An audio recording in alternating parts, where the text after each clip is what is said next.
Mon histoire, mon témoignage.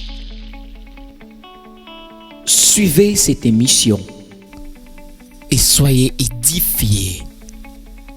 Le Seigneur a quelque chose pour toi. Suivez. Shalom peuple de Dieu, je vous salue de partout où vous nous suivrez. Bienvenue sur notre chaîne Rodeza Ministry. Aujourd'hui, dans notre émission Mon histoire, mon témoignage, nous recevons une servante de Dieu qui va vous parler de son témoignage, de son histoire. Alors, je vous invite à liker, à suivre, à partager. Nous allons la recevoir tout de suite. Invité du jour, la prophétesse Belinda Makese Ndombasi, née le 18 août 1980 0000. Mère de 4 enfants, dont 2 filles et 2 garçons. L'unique épouse du révérend pasteur Blaise Kipanza, responsable de l'église Royaume des sacrificateurs en sigle RODSA. Comment allez-vous ? Ça va. Aujourd'hui, vous êtes là pour nous parler de votre histoire, de votre témoignage. Oui. Alors, ce témoignage aujourd'hui qui va édifier le peuple de Dieu, de partout ils vont regarder. En tout cas, je crois que par la grâce de Dieu, vraiment ça va impacter des vies. Donc du coup, au sein du ministère, là où exerce votre mari, que faites-vous ? En fait, dans le ministère de mon mari, je fais beaucoup de choses. D'accord. Et des fois, je fais la modération, l'intercession, des partages. Et je suis responsable de l'équipe d'intercession. C'est moi qui dirige le jour d'intercession. Donc aujourd'hui, qu'est-ce que vous voulez nous dire de votre histoire ? Qu'est-ce que vous voulez raconter de ce que Dieu a fait dans votre vie? Parce que nous croyons que c'est la puissance de Dieu qui a agi au travers de votre vie. Oui. Aujourd'hui, je voulais témoigner mon témoignage parce que des fois, je dis, il y a ma famille, je rencontre ma famille, mais c'est pour la première fois que je voulais partager avec tout le monde sur les réseaux sociaux pour que tout le monde qui voit qu'est-ce que Dieu il a fait pour moi. En fait, je suis née dans une famille, on est 4 dans la famille, 4 garçons, 3 filles. D'accord. Et j'ai perdu mes parents, j'étais très jeune. Mon père, j'avais 5 ans, ma mère, 14 ans. D'accord. Et ça fait que ma vie, c'était un peu, je ne peux pas dire détruite, parce que ma vie, elle n'est pas détruite. Mais votre vie avait basculé. Voilà, à partir de 14 ans. Parce que le moment que j'ai perdu ma mère, ma vie s'était changée un peu. Ça fait que nous savons, nous en Afrique, si vous n'avez pas des parents, il n'y a personne pour vous, quoi. Oui, oui. Et ça fait qu'il y avait un moment, on s'est trouvé dehors. Oui. C'est-à-dire, vous vous êtes retrouvés dehors. C'est-à-dire, j'étais chez mon oncle. J'habitais chez mon oncle. Il y avait un moment que j'étais au Congo, on était restés 4. Il y avait moi, ma grande sœur, mon petit frère, ma petite sœur. Et ça fait qu'à l'époque, ma grande sœur, elle travaillait. Elle bougeait un peu pour gagner un peu d'argent pour subvenir à vos besoins. Voilà. Et il y avait un moment, ma sœur, elle était partie à Brazzaville. On était restés nous 3 chez nos oncles. Donc, en fait, vous venez du Congo, Kinshasa, c'est Oui. bien ça? Oui. D'accord. Sentez-vous à l'aise, hein, si vous voulez vous exprimer. Non, ça va. J'aime ça à voilà. l'aise. Soyez vraiment à l'aise parce que on a besoin d'être édifié par ce que vous allez nous dire aujourd'hui. Les peuples de Dieu, partout ils nous suivent, partout dans le monde entier, ils ont besoin d'être édifiés, entendre le témoignage que vous avez à dire aujourd'hui. D'accord. Et ça fait qu'il y avait un moment, ma sœur, elle était partie à Brazzaville pour acheter les choses, pour vendre chez nous au Congo. Et du coup, elle était bloquée là-bas. D'accord. Ça fait que moi, j'ai resté avec ma petite sœur, mon petit frère, avec mon oncle. Ben, comme mon oncle ne voyait pas qu'il n'y avait pas l'argent, et ça fait que pour nous, il n'y avait pas la nourriture, quoi. Nous ne pouvions pas manger. Même si sa femme, elle fait à manger, nous, on n'avait pas le droit de manger. Et ça fait qu'à l'époque, j'avais 14 ans, du coup, il ne voulait pas que nous restions chez lui. On s'est trouvés dehors. Il y avait moi, ma petite sœur, mon petit frère. Mais c'est lui qui vous a mis dehors? Oui, c'est lui. D'accord. C'est lui. Ok. Et ça fait que j'étais très, très jeune. J'avais la responsabilité de mon frère, ma petite sœur, ils étaient encore mineurs comme moi. Et ça fait qu'on s'est trouvés dehors, dans la rue. Et ça fait que j'ai cherché de tous les moyens pour que je puisse voir quelque chose à manger, même du pain. On est resté entre 1 mois, 2 mois dehors, parce que je ne connaissais pas la famille de ma mère ni de mon père. De votre père. Et du coup, il y avait un jour que mon cousin, il passait dans la route où on dormait. Il nous a vu, il a dit, bon, c'est ma famille, quoi. Il nous a ramenés chez notre tante. D'accord. Oh, il a un Ok. petit Donc, frère. C'est-à-dire que quand vous êtes sorti de chez votre oncle, vous dormiez dans la rue Dans la avec rue, oui. votre sœur et votre frère. Oui, nous 3. Vous 3. Oui. D'accord. Et ça fait mon cousin, il nous a ramenés chez notre tante. On est arrivé chez notre tante. Elle était contente parce que c'était les enfants de leur grand frère. Elle était contente, mais malheureusement, son mari il voulait pas de nous. Et ça fait que ma tante, elle a décidé, elle a dit non, je ne peux pas laisser ces enfants dehors. Je préfère dormir avec eux dehors. Ça fait qu'on a dormi presque 1 à 2 semaines avec notre maman, nous, notre tante, dehors. Parce que pour elle, c'était impossible, quoi. On était mineurs, on était petits, Ouais. on ne peut pas. Et ça fait que comme ma tante, elle est catholique, et ça fait qu'il y avait des mamans régionales, ils sont venus pour parler avec notre tante. Quand même, on est resté chez notre tante. D'accord. Mais ce n'était pas facile. C'était pas facile. Oui. Effectivement, ce sont des situations réelles qui se passent, en tout cas en Afrique au jour d'aujourd'hui. Quand on perd ses parents, quand on n'a pas de repères, c'est vrai qu'il y a beaucoup de jeunes enfants qui se retrouvent à la rue parce qu'ils sont rejetés par la famille, soit du père, la famille de la mère. Oui. C'est pourquoi, même au jour d'aujourd'hui, dans nos pays, on parle de beaucoup des enfants, ils deviennent des chégués, comme on dit. Oui. Au fait, ils sont livrés à eux-mêmes, À en eux-mêmes, fait. oui, oui. Voilà, des jeunes filles très jeunes qui tombent enceintes parce qu'ils sont violés dans la rue, parce qu'ils sont livrés, ils sont livrés à eux-mêmes. Oui. Il n'y a personne pour les soutenir. Oui. D'accord. Alors, qu'est-ce qui s'est passé donc, votre tante vous a recueilli après les conseils de plusieurs personnes, c'est ça? Oui. Que s'est-il passé après? Après, c'était pas facile parce que ma tante, elle avait une petite village, elle est déplacée pour faire, comme on dit à Lingala, Bilanga. C'était un peu loin, quoi. Ça fait que le jour où ma tante n'est pas à la maison, nous, on n'avait pas le droit de manger chez notre tante parce qu'elle n'était pas là. D'accord. Et ça fait que 2 mois passés, ma sœur, quand elle est rentrée, elle est venue chez notre tante. Quand elle est arrivée, elle voit qu'on n'était pas là. Ma sœur aussi, elle ne savait pas on était où. Oui. Elle a commencé à chercher à gauche, à droite. Bon, comme elle avait à l'époque, elle avait 18 ans. Elle connaissait mes cousins, mes cousines. Quand même, elle a demandé. Ils ont dit qu'ils sont chez notre tante. Après, elle est venue chez notre Là tante. où On vous était étiez. ensemble. En même temps, elle avait un petit copain. Elle préférait rester avec son copain. Et ma sœur, elle a pris la petite. D'accord. Moi, j'ai resté avec mon petit frère chez ma tante. D'accord. Mais ça fait que si ma tante, elle n'est pas là, par exemple, elle n'est pas en Kinshasa, on était obligé de manger chez ma sœur. Mais on dormait chez notre tante. Chez votre tante. Parce que c'est comme ça, parce que chez ma tante, si elle n'est pas là, on n'avait personne n'a pas le le droit droit de, manger, de de... toucher à quoi que ce soit. Voilà. D'accord. entendu. Et ça fait qu'on a vécu comme ça. Pour moi, c'était pas facile, quoi. D'accord. Vous avez vécu comme ça pendant combien de temps? Ma maman, elle était morte, je pense qu'on est resté au Congo entre 3 à 4 ans. D'accord. Oui. Après le décès de vos parents, donc 3-4 ans. Oui. Et au bout de ces 4 ans-là, qu'est-ce qui s'est réellement Au bout passé? de ces 4 ans, je suis venue ici en France parce qu'il y avait mon grand frère. D'accord. Lui, il était déjà là. Ok. Il a fait des nécessaires de De vous faire venir en venir France. ici en France.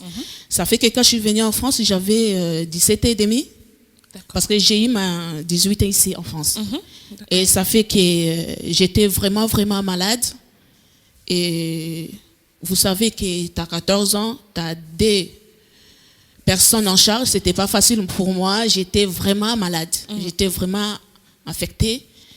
Et quand on est arrivé ici en France, je pesais moins de 50 kilos à 17 ans. À 17 ans. Ouais, moins de 50 kilos.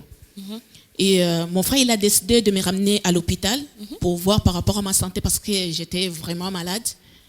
Je me rappelle que quand on est arrivé à l'hôpital de Poissy, je voyais mon frère, il pleurait. Je ne savais pas pourquoi parce que moi, français, tout ça là, je ne connaissais pas avant. D'accord. Mais quand même, quand on est rentré à la maison, elle m'a dit, tu sais, le médecin m'a dit que tu es vraiment malade, tes poumons s'étaient abîmés et par rapport au conseil que le médecin a donné à mon frère que je ne peux pas rester très longtemps en vie.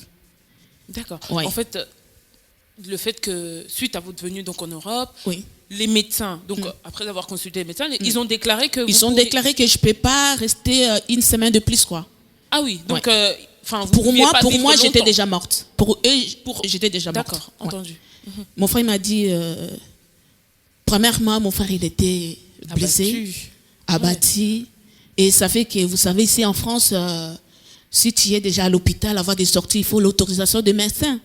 Parce que pour eux, j'étais déjà morte. On ne pouvait pas sortir comme ça. Ça fait que mon frère, quelque part, je peux dire qu'il m'a volé à l'hôpital pour qu'il me fasse sortir. On est rentré à la maison. Et où j'habitais, il y avait le médecin traitant, il était en bas à rez-de-chaussée, nous on était au 7e. Mon frère, il a parlé avec lui. Oui. Il a expliqué tout. Il a dit non, il n'y a pas de souci. Quand même, on va faire le nécessaire. Parce que j'avais attendu que ma mère, elle avait morte dans une maladie tuberculose. D'accord. ok. Voilà.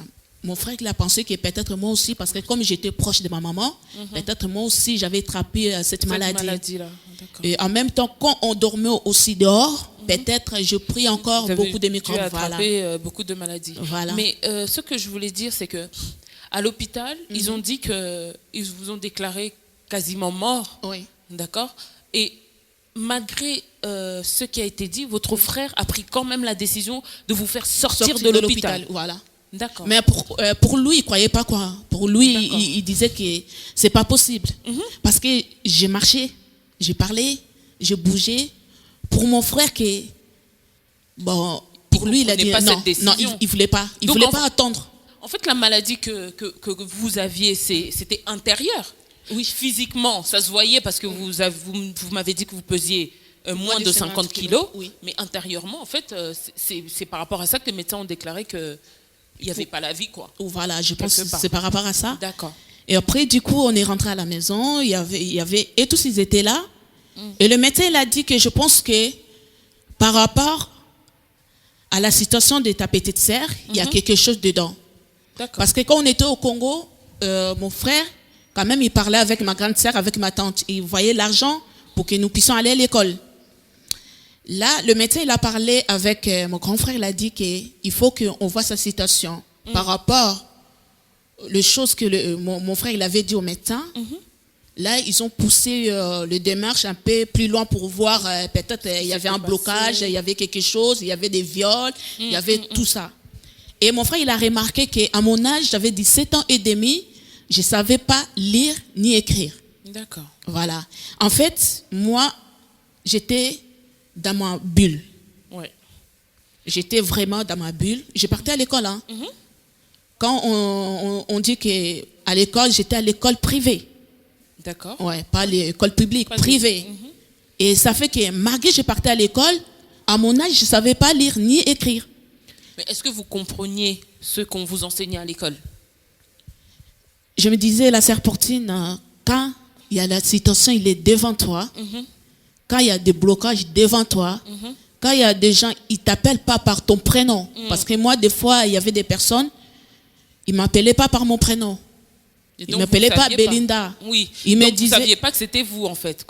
Moi, il y a des personnes, des fois, qui m'appelaient Maman Nassama Belé, Papa Nassama Belé, et Dikosa na balabala. Quand tu attends D'accord. ça, En fait, ça veut dire, je vais expliquer Oui. au peuple de Dieu, en fait, ça veut dire que une orpheline, en fait, la personne qui a perdu et son père et sa mère, c'est ça, hein? oui, Voilà, qui se retrouve face à elle-même. voilà. Quand tu entends tout ça, quelqu'un t'appelle par rapport à vos parents, ta situation, même si tu vas à l'école, ça rentre ici, ça sort ici, ça reste pas. C'est ça que c'était mon problème. D'accord, ok. J'étais à l'école, je partais à l'école, mais à 17 et demi, presque 18 ans, je ne savais pas lire. Ouais. Qu'est-ce que la test que mon frère il avait fait? Il m'a dit, ton prénom c'est Belinda, écris-moi sur une feuille. Parce que pour mon frère, c'était une test pour voir réellement ma Qu'est-ce qui se situation. passait, oui. J'ai regardé le feuille devant moi, je lui ai dit, je ne sais pas comment écrire Belinda. Je ne sais pas. Mon frère, il m'a regardé, il a pleuré. Tu vois? Waouh. Oui. Waouh. C'était ça, C'est quoi. très touchant. Et on se dit que, en fait, je sais pas, c'était une forme d'amnésie. En fait, je pense que dans la situation dans laquelle vous étiez, donc qui affectait forcément votre frère, parce que il était peut-être au courant de ce que vous aviez vécu en Afrique, mais vivre la chose est différent. Oui, parce que mon frère, il était venu, il avait 19 ans. Quand mon père, il était mort, directement, il est venu ici. Ça fait que le temps que nous, on était au Congo, lui, il était déjà ici. Il ne savait pas. Il attendait seulement qu'on était dehors. Tu vois, les histoires comme ça, il ne savait pas. Mais quand on est venu maintenant, il voit. Parce que moi, mon frère, quand il était venu, j'avais 5 ans, 6 ans. D'accord. Il m'a vu, j'avais 17 ans et demi. Vous voyez, 10 ans plus tard. Oui. Il m'a dit, tu peux écrire ton prénom. Je ne savais pas, je l'ai dit, je ne sais pas comment écrire mon prénom. Mais je sais que je m'appelle Belinda, mais après ça, je ne sais pas comment faire. Wow. Ouais. À partir de là, pour moi, c'est pas mon frère, c'est mon père. Parce qu'il m'a tout pris. Ma vie, ça a commencé à partir que le moment que je suis venue en France. Là que ma vie, ça a commencé quoi? Oui, il m'a pris beaucoup de choses. Et ils étaient à côté de moi. Il y avait ma petite sœur, mon petit frère. Bon, et ils avaient déjà commencé l'école parce qu'ils étaient venus petites. Moi, j'étais obligée de faire des cours avec des profs qui venaient à la maison. Mon frère, il payait les gens pour venir à la maison pour me faire... pour rattraper. Il faut que je recommence à lire A, B, C, D. Vous voyez, des choses comme ça. Voilà. Et après, je suis partie au collège. Mais au collège, il y avait une classe, on appelait ça CLAD. Là-bas, il reçoit les gens, ils ne savent pas lire, ils ne savent pas parler français. Tu vois, les choses comme ça. J'ai pris ça, mais à la maison, il y avait ma petite sœur. Ma petite sœur, pour moi, elle était comme un prof, quoi. Oui. Et chaque jour, quand je rentre de l'école, elle est là. Je faisais des devoirs avec elle. Elle m'a montré comment écrire maman, comment écrire papa. Elle me prenait de petites choses, tout ça à 18 ans, parce que j'ai eu mon 18 ans ici. C'est mon petit frère. Il y avait ma belle-sœur aussi. Il y avait mon grand frère aussi. Ça fait qu'avec la famille, et les médecins ont dit à mon frère, il faut remonter des souvenirs. C'est-à-dire, il faut beaucoup parler de votre mère, de votre père, de souvenirs que vous avez. Parce que même, j'avais plus de souvenirs de ma maman, de mon père. Moi, ma mémoire, on dirait que c'était effacé, quoi. Oui. En fait, il fallait qu'ils puissent vous rappeler tout ce que vous aviez vécu au Congo. Et eux aussi, en fait, vous me dites que il y avait votre sœur, votre frère, votre belle-sœur, enfin, il y avait votre famille tout autour de vous. Tout autour de moi. En fait, il fallait cette situation-là, en fait, pour que vous puissiez vous remettre un peu dans le contexte familial et que, en fait, vos souvenirs et votre mémoire puissent revenir. Revenir, voilà. Parce que j'étais quelqu'un, je restais dans mon coin, je restais pas avec les gens à côté de moi. En fait, je me fermais.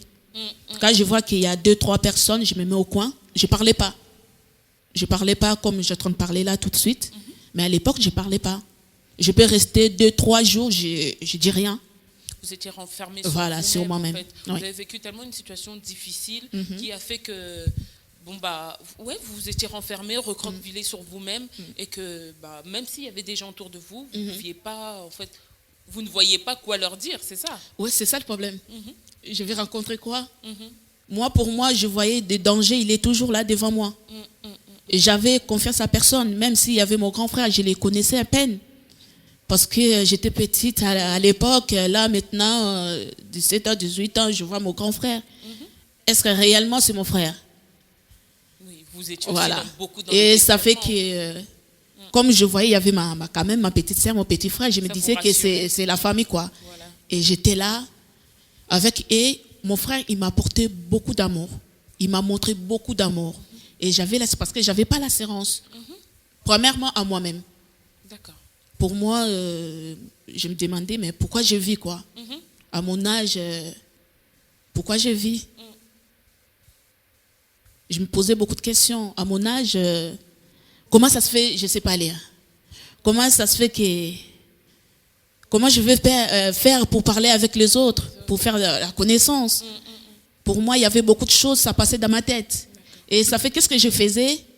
Je me fermais dans ma chambre, je restais dans la chambre, Je parlais seulement avec ma petite sœur, ma belle-sœur, mon frère. Mon frère, il faisait tous les week-ends, on sortait pour que je puisse... voir un peu l'extérieur d'autres personnes. Oui, il a fait ce travail. Oui. D'accord. Et du coup, à l'issue de ça, donc vous avez été malade, les médecins, ils ont déclaré des choses, en fait. Et puis, bon, votre frère a eu quand même cette idée de vous ramener à la maison. Vous avez fait des tests pour en savoir plus de ce qui s'était passé. Vous avez eu votre famille autour de vous. À l'issue de ça, qu'est-ce qui s'est passé? Alors, moi, je me dis souvent, ma vie, c'est Dieu. Parce que quand on est sorti à l'hôpital, on est rentré à la maison, il n'y avait pas de médicaments pour me soigner. Non, pas du tout.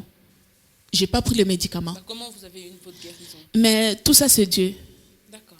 Dieu, il a fait les choses comme il veut. Même le médecin, il était là présent. Le médecin, il a dit à mon frère, tu vois la guérison, il faut lui montrer beaucoup d'amour. Il fallait que vous soyez là, présent. Parce que c'est ça que ça me manquait. Il vous fallait un cadre familial. Voilà, c'était ça quoi. Il n'y avait pas de médicaments pour moi. Et ça fait que ma situation à moi, c'était quelque chose que Dieu, il voulait que je passe par là. D'accord. Que je puisse passer par là. Par exemple, je peux dire quelque chose que si je ne vais pas passer par là, peut-être là, je ne pouvais pas faire les choses que j'ai en train de faire pour mon Dieu. Vous voyez? Parce que chaque fois que je me tourne un peu, je me dis que je suis fatiguée, je ne peux pas avancer dans la présence de Dieu.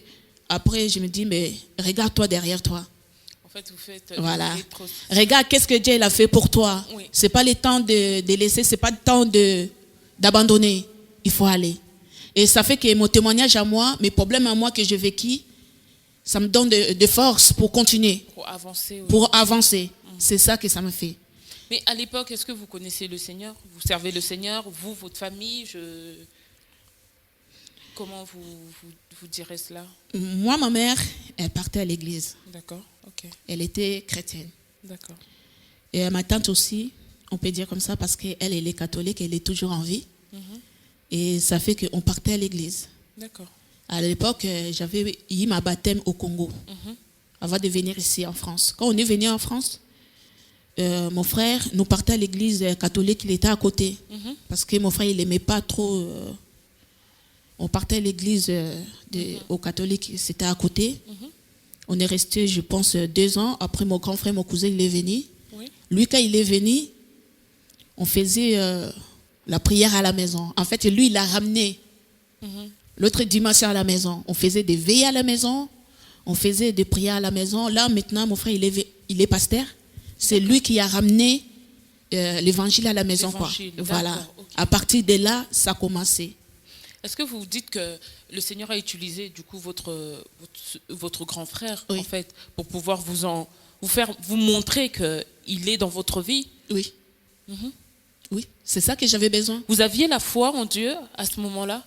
Quand vous étiez livré à vous-même, il y avait votre famille, mais vous étiez renfermé sur vous-même. Est-ce que vous croyez qu'il y a un être supérieur qui était capable de changer votre situation? À l'époque, devant ma situation, je me disais, je me posais même pas de questions. Pas du tout. Moi, je voyais seulement mes problèmes à moi. Je voyais seulement ma situation. Parce que je voyais comment mes ongles, ça partait. Je voyais comment mes cheveux. Perdez vos cheveux. Je perdais mes cheveux. Pour moi, je voyais pas qu'il y avait un Dieu. Mais je voyais qu'il y avait seulement mes problèmes. Mais à quel moment vous avez commencé à croire à ce Dieu-là? C'est quand votre frère est arrivé? Voilà. Et qu'il a mon cousin, quand il est venu d'Angola, quand il est venu à la maison, lui, il a ramené l'évangile de Christ. Voilà. À partir de là, parce qu'on faisait des cultes à la maison. On faisait des veillées à la maison parce que mon frère, il cherchait l'église où on va aller prier. Mais en attendant que nous, on faisait tout à la maison. Le veillé, de partage, tout à la maison. Moment de prière. Voilà. En ce moment-là que j'ai senti quelque chose dans mon cœur. Je me dis que si Belinda, je vis, parce que Dieu, il a quelque chose. Il a un plan. Il a un plan pour ma vie. Parce que la sœur opportune, il y a beaucoup de filles, ils sont morts au Congo. Ils ont resté seulement une semaine après ils sont morts. Nous savons qu'en ce moment, il y a des koulouna, il y a des gens qui violent. Moi, par la grâce de Dieu, à 14 ans, Vous avez été épargné. mon petit frère, il avait 10 ans à l'époque. Ma petite sœur, elle avait quel âge? 5 ans à l'époque. On dormait dehors. Mais il n'y avait pas de koulouna tout autour de nous. Il n'y avait pas de gens tout autour de nous. Il n'y avait que nous avec notre Dieu. Donc aujourd'hui, vous réalisez que en fait, la grâce de Dieu était déjà sur vous. Il était Parce déjà que là. N'importe quoi aurait pu arriver, soit à vous ou à votre frère ou à votre sœur. Oui. Mais la grâce de Dieu était avec vous. Oui, il était là. Pendant que vous avez été malade en arrivant en Europe, inconsciemment, même si vous étiez jeune et que au fond de vous, vous pensiez que vous étiez focalisé sur vos problèmes, mais quelque part, vous saviez que Dieu était là. Parce qu'en fait, enfin, les médecins avaient déclaré la mort pour vous, mais vous n'êtes pas morte. Vous étiez là. Vous avez une famille qui vous a entouré. Et les années avançaient par rapport à cela. Et vous étiez toujours là. Oui. En fait, la foi en Dieu, là, ça s'est manifesté. Donc, vous disiez que quand votre cousin est arrivé et que vous avez commencé à faire des veillées, des prières. Mais à quel moment vous avez réalisé que Dieu était vraiment dans votre vie et que c'était la destinée. En fait, c'était votre destinée. Il fallait que vous puissiez passer par ces situations-là pour que Dieu puisse se manifester dans votre vie, pour que vous puissiez comprendre que Dieu existe et qu'il est dans votre vie. Oui. Ça fait pas longtemps, en fait. C'est-à-dire que je sais que Dieu, il est là. J'ai commencé déjà à servir Dieu. On partait à l'église. Mais il y avait, c'était passé 2016. Il y avait il y avait un souci où je me disais, je sais que tu es là. Mais des fois, je me dis, comme une mère, des fois, je me dis, mais Seigneur, tu es où? Ma citation se reprend encore, ça commence encore ma citation. Mais quand même, tu es où? Je fais te voir. Il y avait un jour, mon mari, il n'était pas là. Il avait travaillé la nuit. Et vers 2h, 3h, ma fille, la dernière, elle avait crié très forte. Je me suis réveillée dans ma chambre, je suis partie le voir. Quand je suis arrivée dans ma chambre, j'ai appelé mon mari. J'ai dit qu'il y avait ça, c'était passé à la maison. Il m'a dit, est-ce que tu as prié? J'ai dit, oui, j'ai prié. Elle a dit, c'est bien. Moi, bientôt, je vais arrêter et j'arrive à la maison. Le moment que j'étais assis dans mon lit, j'ai cherché pour dormir un peu parce que la cri de ma fille, c'était vraiment... Vous avez secoué. Voilà. Et j'étais là. Je me suis dormi un peu. Je voyais qu'il y avait quelqu'un qui était à côté de moi. Et cette personne-là, chaque fois, parce que à l'époque, j'avais l'habitude de faire la prière à 4h du matin. Et quand on priait, je sentais la présence de quelqu'un à côté de moi. J'ai demandé à ma mère spirituelle, elle m'a dit que vas-y, continue toujours à prier. Mais ce jour-là, je me suis dormi un peu et je vois qu'il y a quelqu'un. J'ai dit, cette fois-ci, il faut que je vois c'était qui en fait. Ça, c'était en 2017. Du coup, je me suis réveillée. Je dormais, mais je me suis réveillée en esprit. Parce que dans ma chambre, j'ai ma salle de bain. J'ai vu que cette personne qui est rentrée à la salle de bain, et je suis rentrée aussi dans la salle de bain, je voyais qu'il y avait quelqu'un devant moi, mais il brillait tellement, je ne voyais pas, est-ce que c'était un homme, est-ce que c'était une femme, mais il brillait. Je lui ai demandé, t'es qui? Il m'a dit, mais je suis toujours là avec toi. Je suis toujours là avec toi. Même là, tout de suite, je t'ai sauvé. Mais en ce moment, tu ne me montres plus le parfum. Du coup, je me suis réveillée. J'ai dit, mais c'est quoi ça? Après, j'ai parlé avec mon mari le matin. Après, on a appelé notre maman. On a appelé, je pense, 2 personnes. Ils ont expliqué c'est quoi le vision que j'avais vu. Il y avait un ange tout autour de moi. Et là, à partir de là, que j'ai compris que même si je vois qu'il y a un montant devant moi, même si je vois qu'il y a une citation devant moi, même si toutes les choses que je vis dans ma vie, il y avait toujours quelqu'un, il était là. Dieu, il était là. Il y avait un ange, ils étaient là pour nous protéger. Pour veiller. Ces jours-là que j'ai compris que malgré tout ça, il y a quelqu'un, il est toujours présent. Ça a augmenté votre foi en Dieu? Bien sûr. Qu'est-ce que vous aimeriez dire à une personne qui nous regarde? Une personne, certainement, qui est passée par votre situation, hein, parce que, comme on disait au départ, il y a beaucoup de jeunes filles, de jeunes garçons, il y a beaucoup de familles, il y a beaucoup d'enfants qui sont livrés à eux-mêmes suite à un décès des parents, tout ça. D'accord? Ils ont aussi peut-être une difficulté. Vous avez eu l'opportunité et la grâce de pouvoir arriver en Europe et que votre vie a pris une nouvelle tournure. Mais d'autres qui nous regardent peut-être à partir de l'Afrique maintenant, qu'est-ce que vous aimeriez dire? Un message réconfortant, un message qui va peut-être changer la vie de quelqu'un.